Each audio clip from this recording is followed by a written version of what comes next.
Hey everyone, and welcome back to Love English Lab. I'm David, and I'm so happy you're here with us today. And I'm Michael.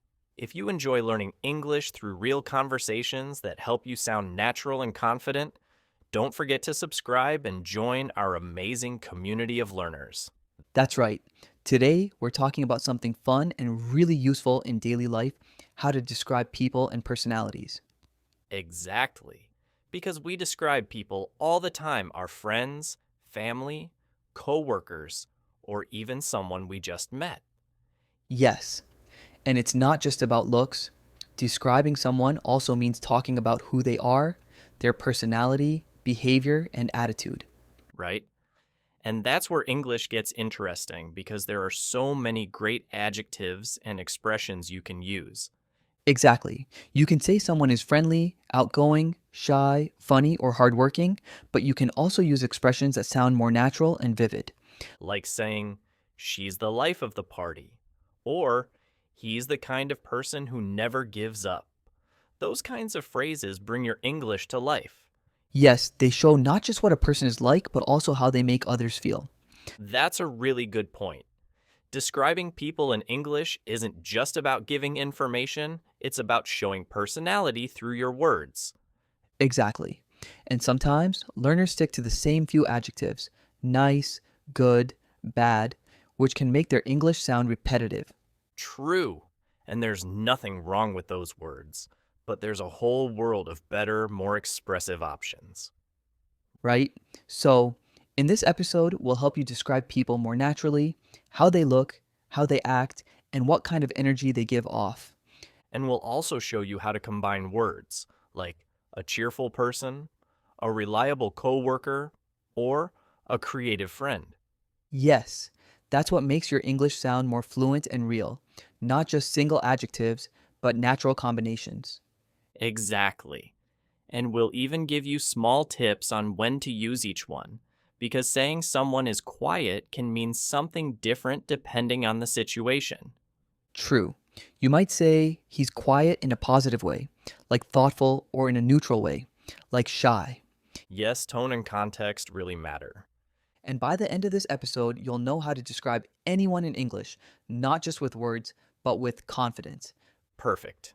So, let's start by talking about the first thing we usually notice about people their appearance. Sounds great. Let's go.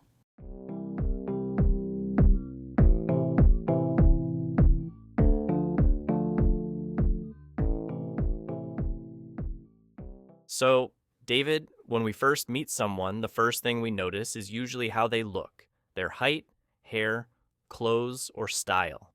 Right. And in English, there are many simple but expressive ways to describe someone's appearance without sounding rude or awkward. Exactly.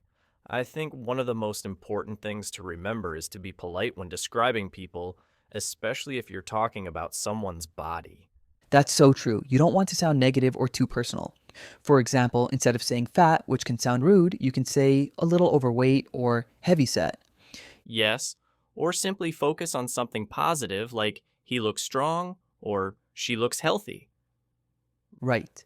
It's always better to describe with kindness. So let's start with the basics. Height. Good idea. You can say someone is tall, short, or medium height. For example, she's tall and slim, or he's medium height with broad shoulders. Perfect. You can also use expressions like he's about 6 feet tall if you want to be specific. Yes, and when you're not sure, you can say around or about, like he's about my height. Exactly. Now let's move to body shape. We can say slim, fit, athletic, curvy, or broad shouldered. Right. And for men, you can also use muscular or well built. For example, he's a well built guy who goes to the gym. Yes. But remember, some adjectives are gender neutral, like fit or athletic, which can describe anyone. Exactly. And instead of saying thin, which can sometimes sound negative, you can say slim or lean. That's a good tip. Slim sounds more positive, while thin can sound like someone is unhealthy depending on tone. Right. English adjectives can be tricky because the same word can sound kind or rude depending on how you say it. Exactly. Now, what about hair? That's a big one. Oh, yes. You can describe hair by its length, color, and texture. For example, she has long, wavy brown hair.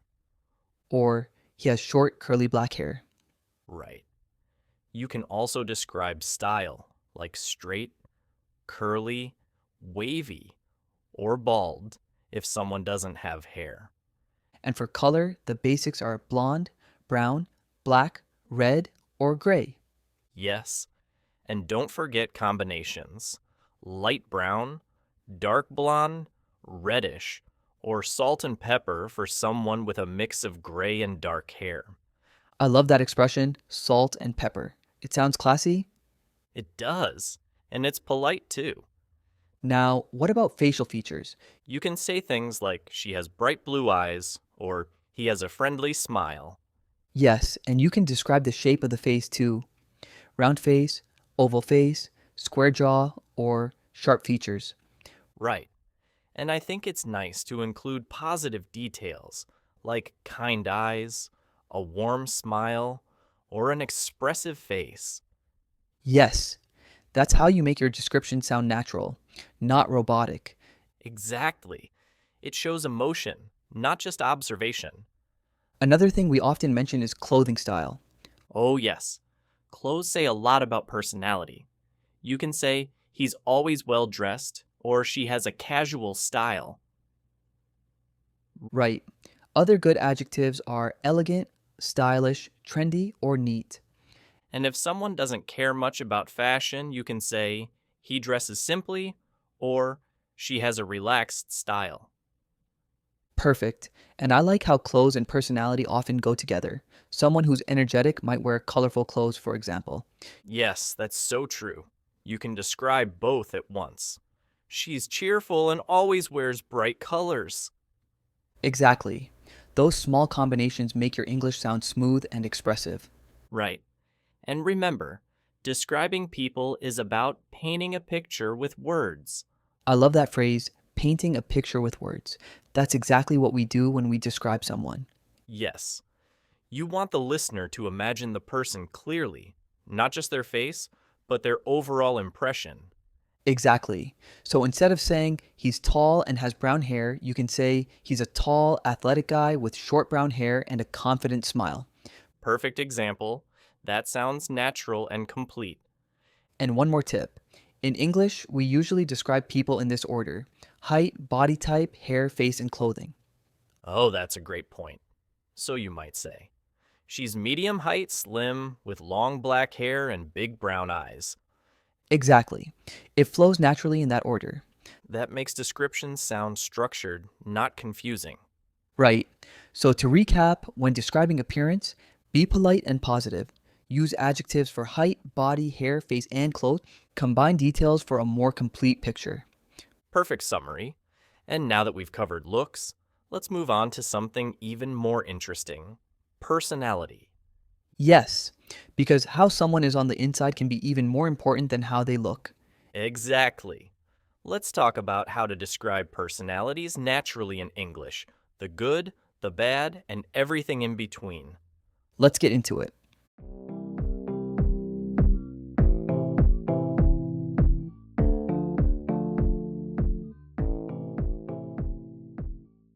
So, Michael, now that we've talked about physical appearance, let's go deeper. How to describe someone's personality? Yes, because this is what really defines a person. Looks might catch your attention, but personality is what stays in your mind. I couldn't agree more. And in English, there are so many ways to describe how someone is, their attitude, behavior, and energy. Exactly. Let's start with positive traits, those that show kindness, reliability, or creativity. Perfect. One of my favorites is friendly. You can say she's really friendly, meaning she's warm, open, and easy to talk to. Right. And similar words are kind, nice, and helpful. For example, he's such a kind person, or she's always helpful when someone needs support. Yes, those are great for describing people who make others feel comfortable. Another useful one is outgoing. It means someone who loves talking and being around people. Right, the opposite of shy. You can say he's very outgoing, he talks to everyone at parties. And if someone is the type who always makes others laugh, you can say he's funny or she has a great sense of humor. I love that one. Sense of humor. It's a very natural phrase in English. Yes, you can also say she's cheerful or he's positive. Those describe people who have good energy and always try to look on the bright side. Exactly. I think positive is a great modern word. You hear it everywhere now. She's such a positive person. Definitely. Another nice one is hardworking, for someone who puts in a lot of effort. Yes, you could say he's very hardworking. He never gives up. Or she's ambitious, meaning she has big goals and wants to achieve them. Perfect. And for someone who is creative and full of ideas, you can say he's imaginative or she's very innovative. Right. Those are great for describing people who think outside the box. Exactly. And another positive word I love is reliable. It means you can trust that person to do what they say. Oh, yes. If she says she'll do it, she'll do it. That's reliability. Definitely. It's one of the best compliments you can give someone. Okay, now let's move on to neutral or mixed traits, qualities that aren't always good or bad. Good idea. For example, quiet. Yes, quiet can mean shy, but it can also mean thoughtful or calm. Exactly. He's quiet might mean he doesn't talk much, but not in a negative way, just peaceful. Right? Another one is serious. Some people say he's too serious, but in work situations, it can mean responsible. True. And independent is another one. It can mean strong and confident, but sometimes people might think it means distant or too private. Yes. So the meaning depends on context and how you say it.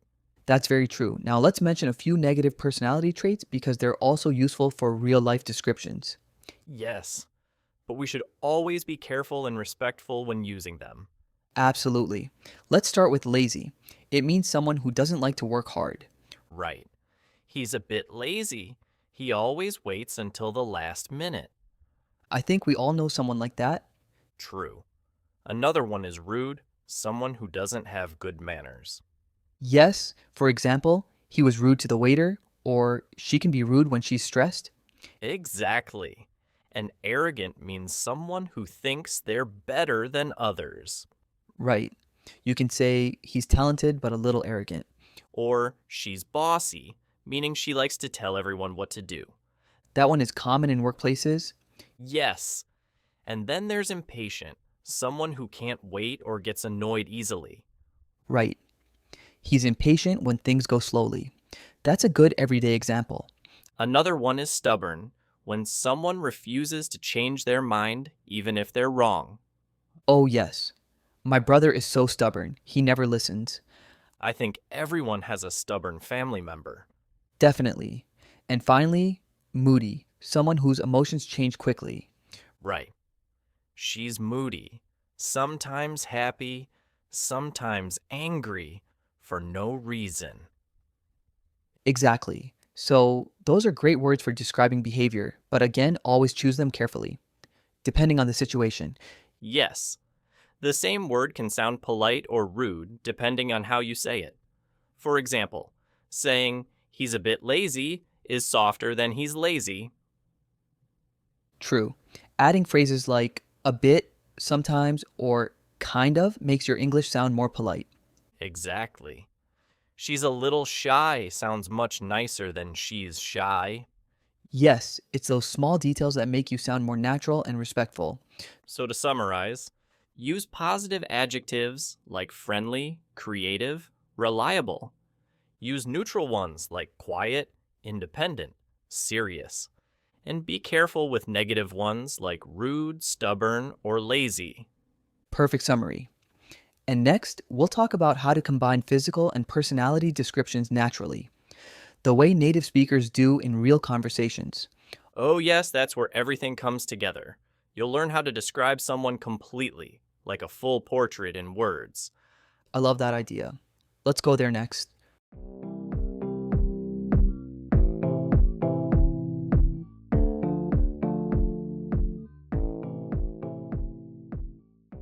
So, now that we've covered appearance and personality, let's put everything together. Because in real life, we don't describe people in parts, we describe the whole person. Exactly. When you tell someone about your friend or a new coworker, you don't say, he's tall, he's friendly. You connect the ideas to sound more natural. Right. You'd probably say something like, he's a tall, friendly guy who's always in a good mood. That's perfect. It flows smoothly and sounds like real conversation. So, the trick is to mix appearance and personality naturally. Think of it as building layers. Start with what you see, then describe how that person makes you feel. Yes, for example, you can start with something visual like she has short blonde hair and then add personality, and she's always cheerful and talkative. Exactly. You're not just describing a person, you're helping your listener imagine them. Right. It's like storytelling. The goal isn't just to give facts, but to paint a picture with your words. That's a great way to say it. So, maybe we can give a few examples. Sure. Let's start with something simple. Okay. My best friend is medium height with brown hair and green eyes.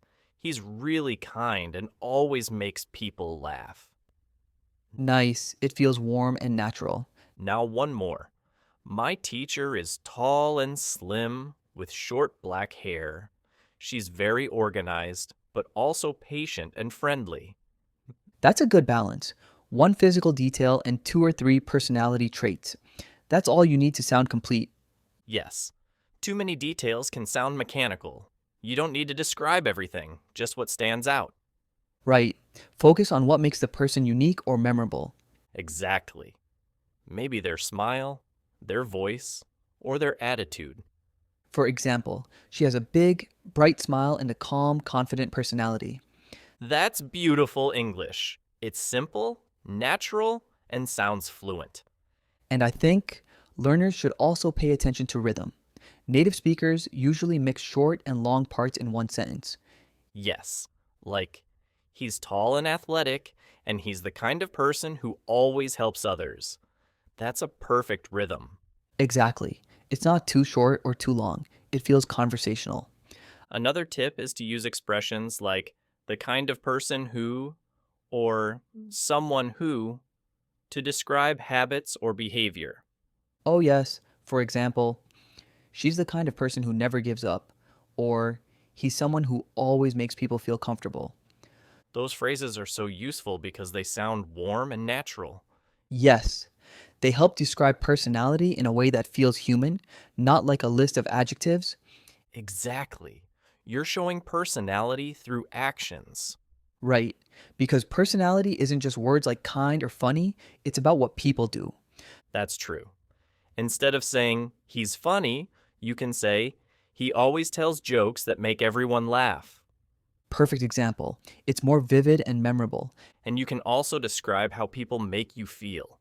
Like, she makes you feel relaxed, or he inspires everyone around him.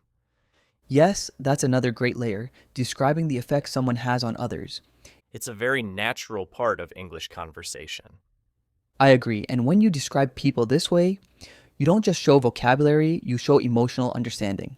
Exactly. It's what makes your English sound real, not robotic. So let's practice mixing physical and personality traits in a few short examples. Sure, I'll start. My neighbor is an older man with gray hair and glasses. He's quiet but very kind, always smiling and saying hello. That's perfect. Okay, my turn. My cousin is tall and fit with curly black hair. He's super outgoing and loves making new friends. Nice! That sounds like someone full of energy, Exactly. And notice how each description feels complete because it has both how they look and how they act. right? That combination makes people come alive in conversation. And the best part is you can use this skill in daily life when talking about coworkers, classmates, or even movie characters. That's true. You can say, I love that actor. He's funny and down to earth. Or, she's elegant and confident on screen. Perfect examples. And for learners, this is a great speaking exercise. You can describe one person a day, maybe a friend, a teacher, or someone famous. Yes, and record yourself. That's how you'll start sounding smoother and more fluent. Exactly. Because the more you practice combining appearance and personality, the more natural it becomes. So, to summarize, when describing people, start with physical traits, height, hair, clothes, add personality traits, friendly, reliable, confident. Use expressions like the kind of person who, describe how they make you or others feel. That's the perfect formula. It really is. And once you learn to do that naturally, your English storytelling skills improve too. Absolutely. It's one of the easiest ways to sound fluent, just by describing people with emotion and flow. I couldn't agree more. And next, we'll go one step further. We'll talk about how to compare personalities and describe relationships between people. Oh, that's going to be interesting. Because describing how people get along is just as important as describing who they are. Definitely. Let's move on to that next.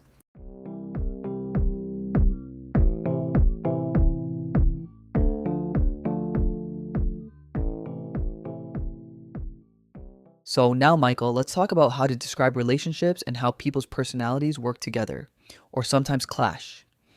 Yes, because this is one of the most natural things to talk about in English.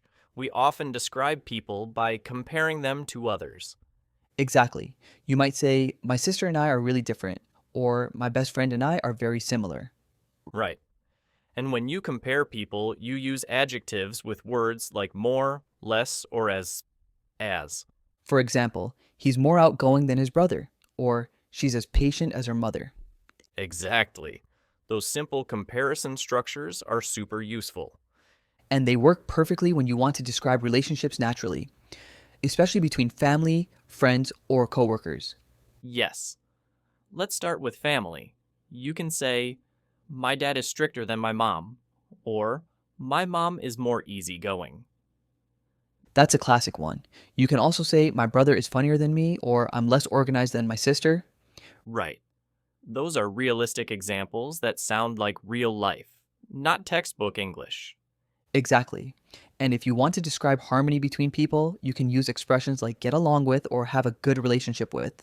Yes, I get along really well with my coworkers, or they don't get along anymore. And have a lot in common is another useful one. We have a lot in common. We both love music and travel. That's one of my favorites. It sounds natural and friendly. Yes, it's a great way to connect people through shared interests. And when people are very different, you can say, we're complete opposites, or she's very different from me. Exactly. Or I'm more introverted, but he's more outgoing. That's a nice contrast. You can also say, he's the calm one, or she's the energetic one. Yes, using the one is a great shortcut for describing personality differences. Definitely. Like, in my family, I'm the serious one, and my brother's the funny one. That's perfect, and it sounds completely natural. Another thing people often talk about is how personalities complement each other. Oh, yes, you can say they balance each other out. It means their differences actually make their relationship stronger. That's such a useful expression. Balance each other out. Right, for example, he's very patient and she's very spontaneous, so they balance each other out. That's a great example. It shows contrast, but in a positive way. Exactly. And if two people are very similar, you can say they're like two peas in a pod. I love that idiom. It means they're extremely similar, almost the same in personality. Yes, it's very common in spoken English. My best friend and I are like two peas in a pod. That's such a nice, friendly way to describe a close relationship. Definitely.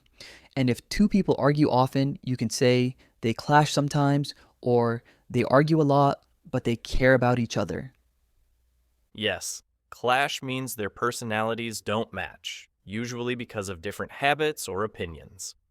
right? She's really direct and he's very sensitive. They sometimes clash. That's perfect. It's a polite, natural way to talk about tension without being negative. Exactly. English has many of those soft expressions like they don't always see eye to eye. Yes, that one means they don't always agree. My parents don't see eye to eye on everything, but they respect each other. That's a beautiful way to express differences while keeping a positive tone. Definitely. And if two people understand each other perfectly, you can say, we're on the same wavelength, I love that phrase. It means you share the same ideas or way of thinking. right? My best friend and I are always on the same wavelength. It's great for describing strong friendships. Exactly. And you can also describe professional relationships using the same phrases. Yes. For example, I get along well with my boss, or our team works well together because we communicate clearly. Right. And when people trust each other, you can say, we have a great connection, or we make a good team. I like that. It sounds natural and friendly. Yes, because describing relationships in English is all about balance, using positive, respectful, and human expressions. Exactly. You don't have to use complicated words.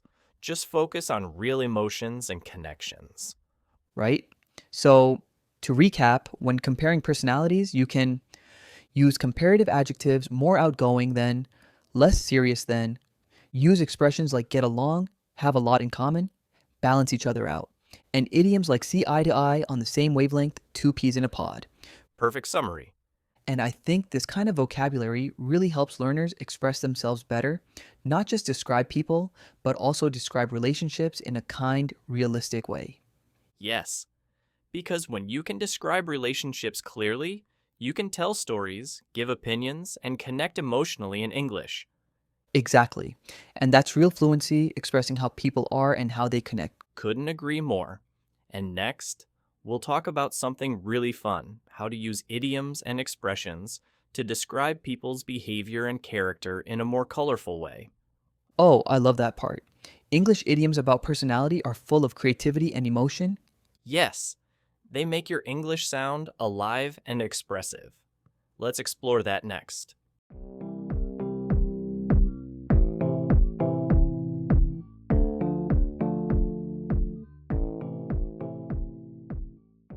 All right, David.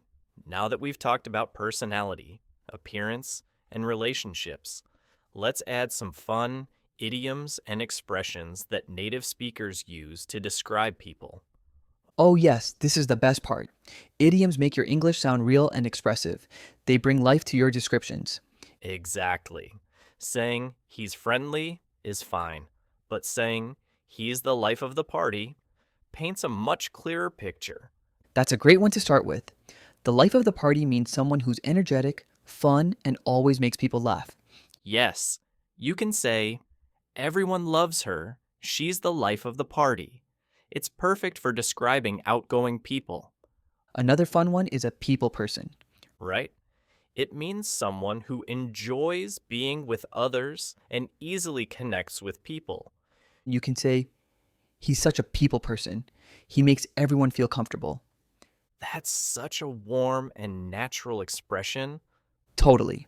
And the opposite could be a lone wolf. Yes, a lone wolf is someone who prefers to do things alone, not in groups. Like, he's talented, but he's a bit of a lone wolf at work. Exactly. It's not necessarily negative, it just means independent. Right. It's more about personality than attitude. Another idiom I really like is a go getter. Oh, yes. A go getter is someone who's motivated and works hard to reach their goals.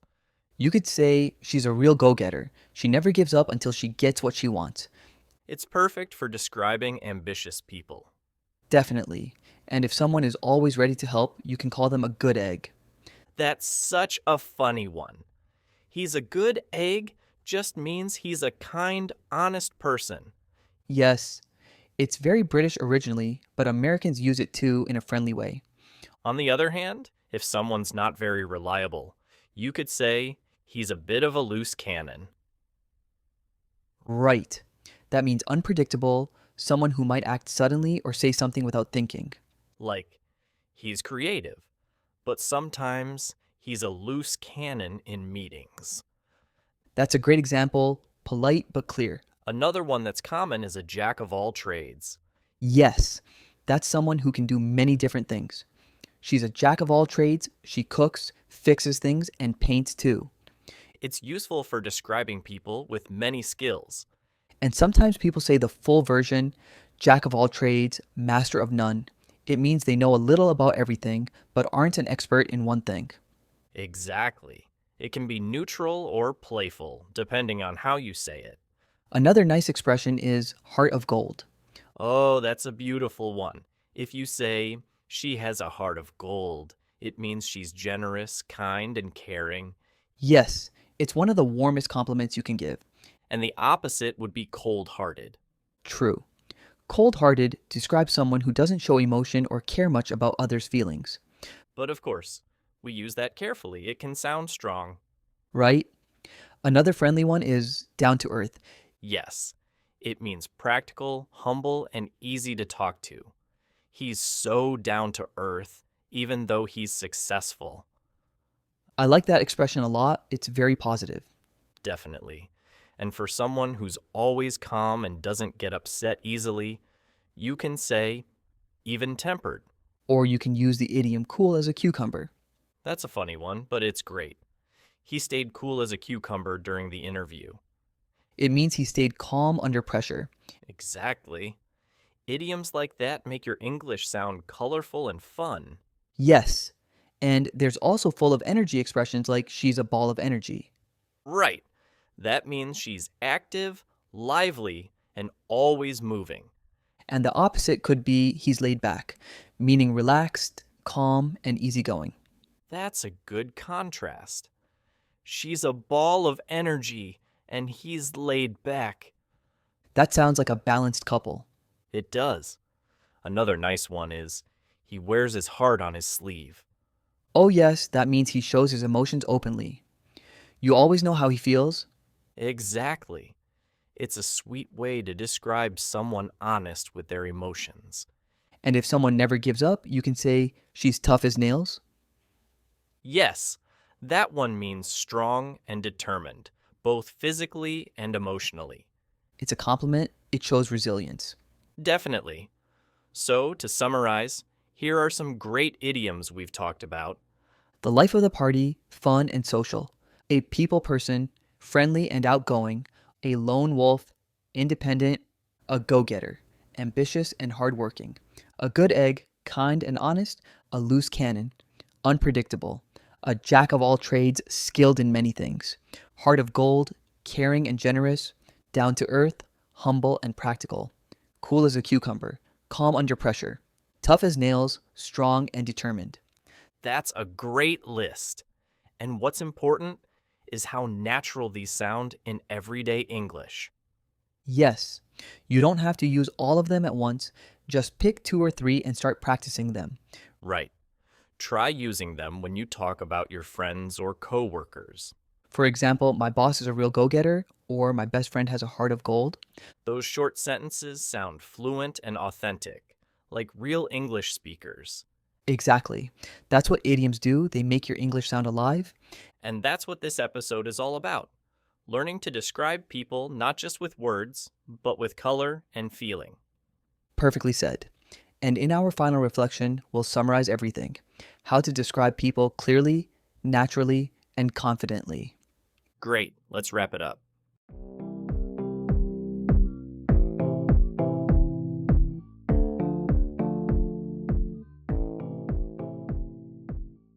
So, David, I think we've covered a lot today. From how to describe someone's looks, to how to express their personality, and even how to talk about relationships. Absolutely. And what I love is that describing people is something we all do every day. It's not just vocabulary, it's a way to connect with others. Exactly. When you describe someone in English, you're not only practicing grammar or words, you're practicing observation and connection. That's true. You learn to notice details, how people act, how they speak, and how they make you feel. Yes. And that's what makes your English sound natural when your words come from real life, not just from a list. I like that. Real English is emotional, not mechanical. When you say, my friend is kind and funny, you're not just describing, you're sharing part of your world. Exactly. And what's great is that you can make your descriptions sound more interesting by combining words. Right. Instead of saying he's nice, you can say he's a down to earth guy with a great sense of humor. That sounds warm and fluent. Yes. Or, she's tall and confident, always smiling and full of energy. That one sentence tells a whole story. That's the goal, to paint pictures with your words. And learners should remember, you don't have to use long or difficult words. Simple ones, when used naturally, sound the best. I agree. Fluency isn't about using complicated adjectives, it's about using the right words in the right way. Exactly. Like friendly, calm, reliable, funny. Those are all simple, but they make your speech natural and clear. And idioms help too. Expressions like a heart of gold or the life of the party make your English sound colorful and real. Yes, and they also show that you understand the feeling behind the words, not just the meaning. That's such an important point. Real fluency is emotional fluency. I like that phrase, emotional fluency, because when you can express how people make you feel, that's when you truly connect in English. Exactly.